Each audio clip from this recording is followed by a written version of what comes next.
Hello, Facebook fans and YouTube fans of DX Engineering. It's Tuesday afternoon here in the Eastern Time Zone in the USA. It's time for Tuesdays with Tim and Jeff. I'm Tim K3LR, and Jeff is on a much-needed vacation today. And so we have a very special guest. It's Greg, NC7B. Hello, Greg. Hello, Tim and everybody. And Greg has been a customer of DX Engineering for a long time. And he is a ham's ham. He is an experimenter. He's an engineer. And he just recently came up with a really cool vertical antenna system. Why don't you give us a little bit of background on it, and then we'll get into your article that is on allbands.com. Okay. Well, like a lot of hams, I'm in an HOA area. So there's always the concern about antennas, of any kind. And I finally, in talking with them, they said, as long as we don't see it from the street, we don't care. And so that's where I started thinking about what could I do. I was in a mode before we moved into the house of not being as active just because of not being able to do antennas. And I said I wanted to find something that I could get back on the air. So this was really an evolution. It went from what's the new vogue, what's the new approach, and non-resident antennas, tuners. I went that route, and I've always been one to look at resident antennas and efficiency. It's one thing to be able to match it with VSWR, but you got to be able to get out too. So what I have is an experiment. It's a limitation because they're all short antennas. On the higher bands, they are quarter wave, but it's to the point now of anything you want to do on 40, 80, even 60, 120, 160, you're up against some physics here. But I decided I'd just try it. So this is what I came up with. So this is going to be great. I can't wait to show our listeners and watchers the article that you did here and contributed to On All Bands. You sent it to us and said, hey, look what neat thing I put in my backyard that you can't see from the street. And so let's talk about your radio station, Greg. What radio do you use and how much power do you use? Okay. I've never owned a kilowatt linear or anything like that. My radio that put out the most power was a Swan 350 when I was in high school, 400 watts input. So right now, I've gravitated to all ICOM radios. Being an engineer myself, before I would buy any radio, I'd download the manual or order the manual and look at the designs. And I liked a lot about the ICOM. First one was the 735, and that worked for a lot of years. So behind me right now, I've got an IC 7610. Which I just love, and it's really a good design. Below it was the first one when the IC 7300 came out a few years ago. I said that's the radio. My background is in a lot of receiver system design, and so super hets were the vogue because you were able to do a lot of things with those. But when direct sampling, and some of us had the advantage of, we worked direct sampling radios even back in the 80s and 90s because there were classified customers who were willing to look at that. So when the IC 7300 came out, I said, that's the one. That's the radio. Yep. Next to it's the IC 9700, which I just got. And it's kind of sitting to the side right now, waiting for my next antenna project. And the little space right above it, I just got notice from DX Engineering today that my IC 705 is on the way. So that's going to complete out my list of purchases of radios for a while. Well, for now, anyway. Yep. Do want to say hello to a couple of our viewers from Fresno, California, Kilo Golf 6 Yankee Tango Golf, and also our friend Tim, K5TGS down in Texas, and KQ4 Bravo Radio. Tom and Mike Zero Tango Delta Sierra from Scotland, and Sean Mike Zero Bravo Juliet Lima from England, and Papa Yankee 2 Bravo Norway. Our friend Dino at Dino KL0S is also an experimenter. He's written articles for QST and a very good DX engineering customer as well. Papa 5 Fox Bravo and Fox Japan and Papa Uniform 5 Alpha Hotel Mike, all from Brazil. And our friend young Michael, W3MLJ, and Oscar Tango 5 Zulu, Kilo 8 Charlie Victor Mike, Kilo Golf 5 Uniform Mike India.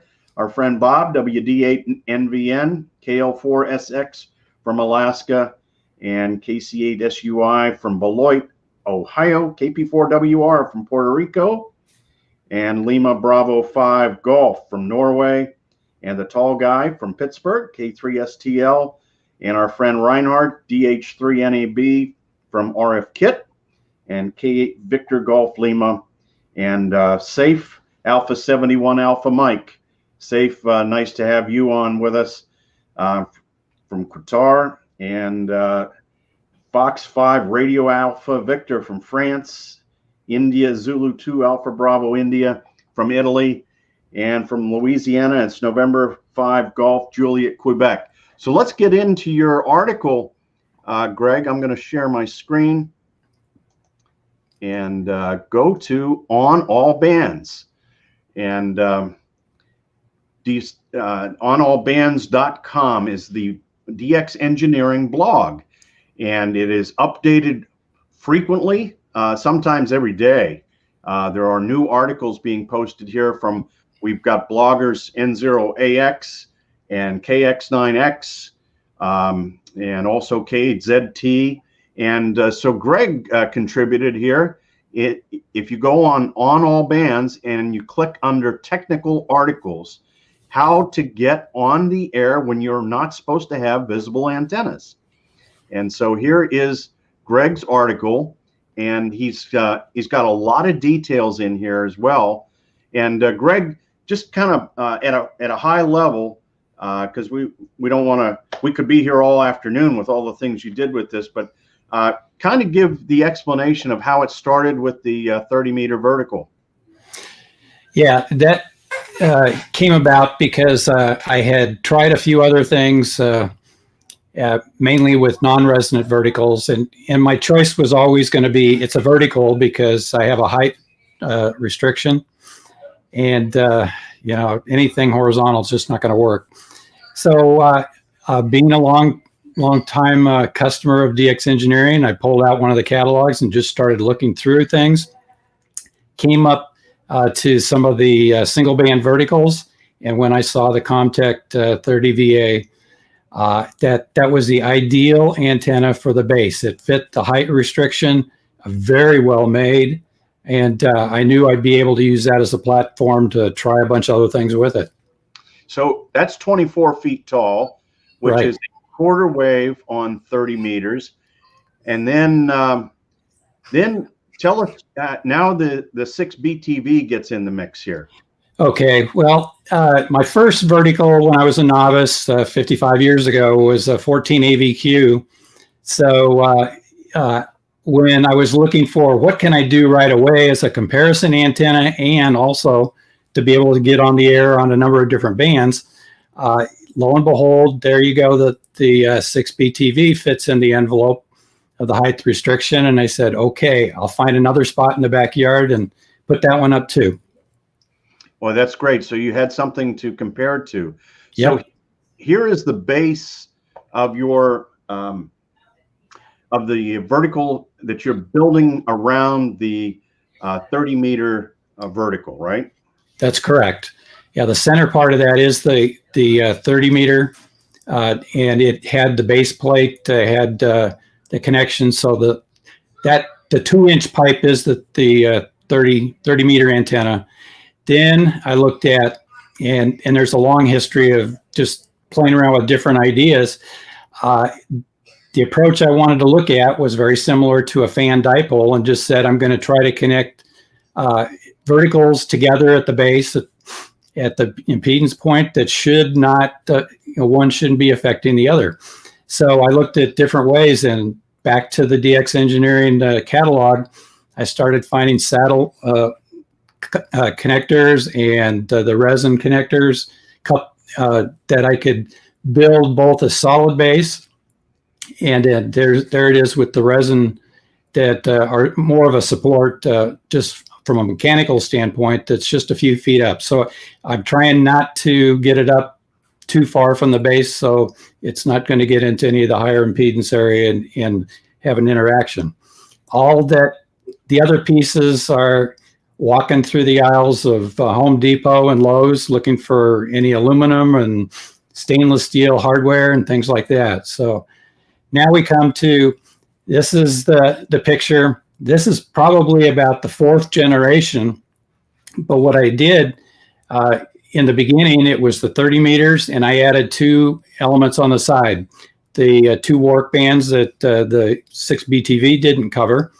So I added 12 and 17 meters, and that was so worked out so well. Then I put in for 15 and 17 or 15 and 20 meters on the other pieces. And there you can see, okay, now I ran out of space. You know, I didn't want to go back and rebuild that base to more than the 4 piece prongs that would go out and be the base for the side elements. So again, I mean, I'm really going fast in terms of the history here, but the 6BTV was familiar with. DX Engineering supplies a lot of replacement parts. And so I bought a replacement 10 meter trap and a 15 meter trap and said, I understand why you can't get 12 and 17 on the 6BTV without doing some side elements. And again, that has some parallel to this antenna structure. But I knew that if I used those 2 traps and then opened up the other side of it, I was looking, could I take the 10 meter trap and also resonate open circuit on 12 and the 15 meter trap and open circuit on 17. It ends up, there is some physics there, so I ended up having to cut a few inches off the top of it. So we're going through, at the same time, I'm trying to do more than VSWR, so I built myself a little vector analyzer. It was a nice little project with a directional coupler, a couple of log amplifiers, and an Arduino amplifier or computer board, and did my own calculations. So that was just a quick sweep of one of the first antennas, and you can see the dips are coming right in, and the antenna surprisingly had very little interaction. Along the way, I also did a lot of NEC analyzing of it because I wasn't sure how close to space the elements or if I needed to really get them far apart. This ends up, I went and bought a Rig Expert analyzer because I could never get enough time to work my other project on the analyzer, and I said I needed something right away. So these are some of the sweeps of the original one. This shows I added 160 meters, and it was just as a guess, you know, is this going to work or not? And it was resonant. That happens to be the FT8 frequency right around in that area. But I only got a 3-to-1 VSWR. The other bands, it still was performing well. So 60 meters is there, 30 meters. The 30 meter one is totally flat, and that's the original baseline Comtech antenna.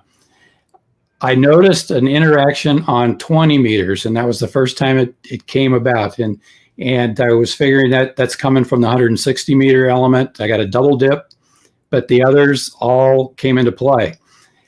10 meters there at the bottom, an interesting one is the fact that the Comtech 30VA is 3/4 wavelengths at 10 meters, but just happens to be above 30 megahertz. So that there is another dip that's even better above that section.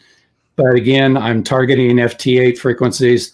So I added that 10 meter trap knowing I was going to get an impedance interaction between the 30 VA at 3/4 wavelengths and then the quarter wavelength. So this is now the second generation.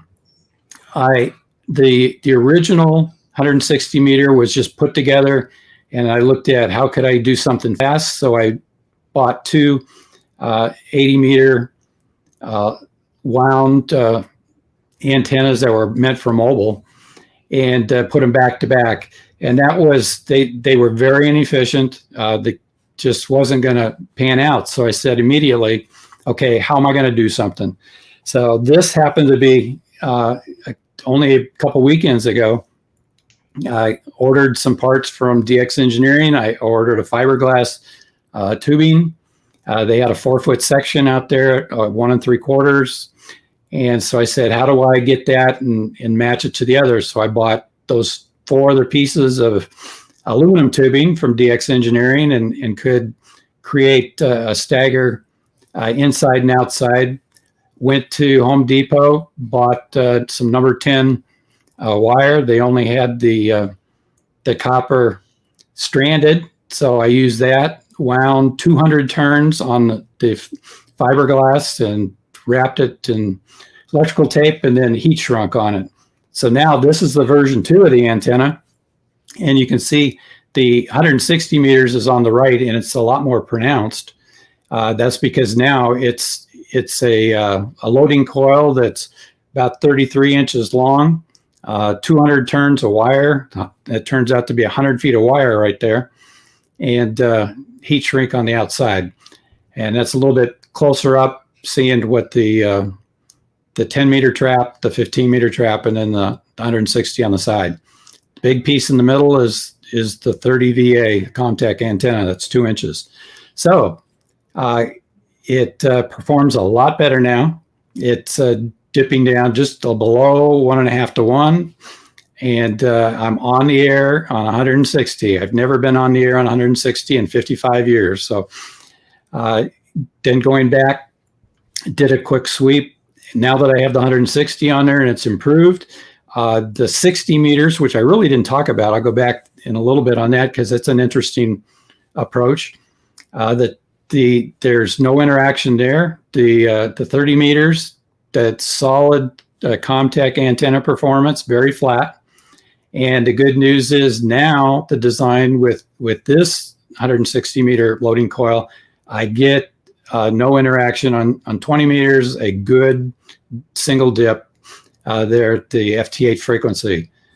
There's 17 meters, then 15 meters below it. All good, really good performance VSWR wise, 12 and then 10. 10's always going to have a little bit of problems, like I said, because the interaction of 3/4 waves and a 1/4 wave, but nevertheless, it's in a good region to be able to operate. The one little point just to bring out is, how did I get 60 meters in all of this? I decided that, okay, the 30 meters is performing really well. And what if I went ahead and made kind of a capacitive hat on the top so I could drop it a few feet? And I did that. Again, it's a replacement part for the 6B TV. They have the top radial, or the top radials that go on the 6B TV. I bought the aluminum brackets, and it comes with their own little radials, but I needed something bigger. So I ordered some sections of 3/16 inch aluminum tubing from DX Engineering, part of the catalog again, and cut it up, made 6 spokes for the top radial, put that on, and went back and looked at, okay, do I have good 30 meter performance? And still it's rock solid. So now I have 4 feet of room to play with. So I bought a Hustler 60 meter mobile loading coil and put that, threaded it with 3/8 24 on top, and mounted that on top and used the top section of the loading coil, just that little whip, and moved it in and out until I got resonance, because that was the only degree of freedom I had at that point. And it ended up loading up. I have worked all states on 60 meters and did that really fast. So all in all, it was just try this, try that. I have to go back. One of the solid things about doing any antennas, I mean, verticals are important, but grounding, the ground radial system is key. All through, my career, the first 14 AVQ that I put up, a high gain antenna, it suggested 2 ground radials. And so that's all I put. And I have no idea, and how bad I was really not performing. And the efficiency of the antenna was probably poor, but I was a novice. I didn't know any different at that time. I went to Home Depot. I bought 2 spools. You go find what's on the shelf. And I have the standing joke because all through my career, I mean, even when I was in junior high, I was going to the hardware stores. What materials could I buy to make antennas with? And I was always playing around with different designs. So I'm at Home Depot. And of course, their customer support is really good too. And they have people that come up, can I help you? What are you looking for? And I explained to them, and they said, what? And I said, yeah, I'm not looking for anything for what its intended purpose is. I'm going to make an antenna out of it. And they said, good luck. And they'd walk away. So that's the adventure there with Home Depot. But Greg, go ahead. Tell us how does the 160 meter antenna work? What have you worked with it? Well, even the very inefficient one, which was just the MFJ whips, I got on the first night, and it's a nighttime band. So I thought, am I going to be able to work anybody? I knew I was not very efficient because my report on the first person, I was about 15 dB. The advantage on digital and FT8, you get some really good signal to noise reports and that. So, but I made a QSO, and then that night, I think I made 10 contacts around the U.S. So I said, okay, it's not efficient, but I'm getting out, and the band didn't seem to be that good. The next night I get on, and I hear a station in Japan calling CQ, and I go, I'm going to try it. And he came back to me, and I put that PSK reporter in there. It was interesting. I was a minus 19, but at the same time, there were people in California who were not able to work him that night. And of course, the people on the East Coast just trying like crazy, and they didn't. So I said, wow, I got through. Again, no big promises with these antennas. I'm just trying to get on the air and have some fun. And I worked another Japanese station, got a better report. I've worked into Russia on 160 meters. And then, of course, Mexico and Canada has been pretty easy in that regard, too. So this is a big difference because when I got my novice license in 1965, it was the bottom of the sunspot cycle. And I lived in Colorado, and I thought working in Nebraska was great, or Kansas, or getting somewhere. My first contact with Canada, I just couldn't believe it. So that's it. It's one of those, I'm able to get on the air. It's kind of my bucket list of ham things. I'm retired now, so I'm going back and revisit. When I started ham radio, I mean, there was a moon bounce that was published all the time, and I thought, boy, that would be neat. But back then it was big dishes and kilowatt amplifiers. Now I have a 9700 sitting next to me, and I'm looking for, what kind of antenna can I put? Because that doesn't have to be put up high. It can be pointed low from the ground. Right. So, Greg, what about 80 meters? That's okay. The thing that I did is, as I said, I don't want to go duplicate every band, and the 6B TV is not as efficient. So I'll be upfront with that. When I do comparisons, I am not doing as well with a 6B TV on the bands that are common with the vertical that I built. So I learned that quickly when we get into Fox and Hound type DX contacts using FT8. I had to find a way to transmit on my antenna. And the surprising thing is the 6B TV has a lower noise performance. I relate it to the efficiency of my antenna. So I'm getting a lot more noise. I don't know how to figure out what's happening on the 6B TV other than the fact the signal to noise ratio improves, but the noise is going down, but I'm not as efficient. So the signal levels, the absolute signal levels are not as good. So I'm switching on the 7610, receive on the 6B TV when I'm trying to work some DX, transmit on my antenna when I have a common frequency. But the 80 and 40, I left alone with the 6B TV. I work DXCC on that antenna on 40. I'm not as far on 80, but one of the first contacts after putting that together a couple years ago, I worked Antarctica on 80 with the 6B TV, and I said, okay, I'm having fun. It's getting out. It's not as favored in the yard, so it only has 20 ground radials, but ground radials again are a must. Oh yeah, absolutely, with verticals.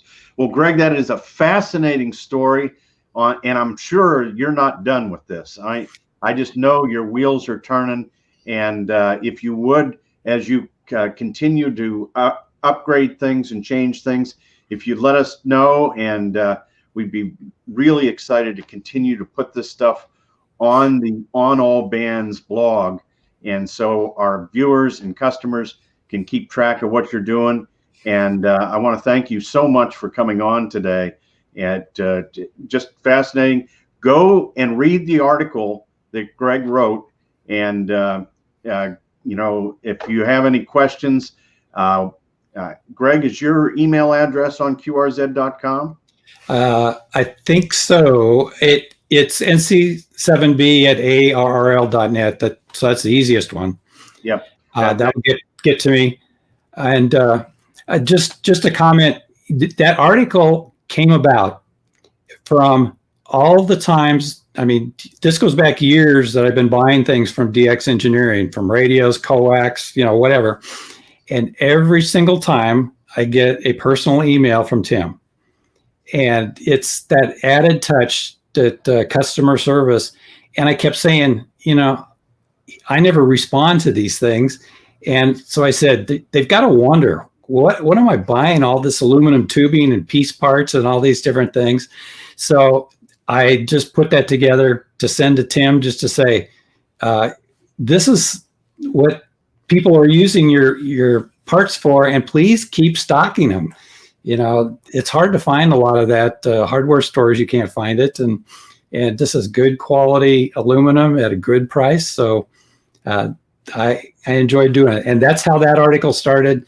I've got what you can't see behind the camera right now. I've got a 6 meter, a 4-element LFA that I'm building because 6 meters was also on my bucket list, and I'm stuck at 48 states, so I needed another element. It's also, how do you hide that antenna so it's not very high? And more on the other bands too. So, yep, I'm going to leave this one for a little while and see how it performs. I want to see if I can get DX or worked all states on 160, and then maybe how far I can get on DXCC before I start playing with changes there. Appreciate being on today. Thank you. All right, Greg, thanks very much for sharing your story. And thanks to all the viewers that have chimed in with comments. And don't forget, if you want to see the schedule of what's coming up here at DX Engineering on Facebook and YouTube, just go to the events tab on allbands.com, and you'll see the manufacturer showcase and Tuesdays with Tim and Jeff, and the weekend special, which occurs on Friday. So looking forward to seeing everybody on Thursday. We'll be on at 18:30 Zulu, that's 2:30 Eastern time, and our special guest will be Mick from Comet Antennas. And so Mick will be on, and we will be talking about Comet, and we hope to see everybody then. For now, 73 from DX Engineering.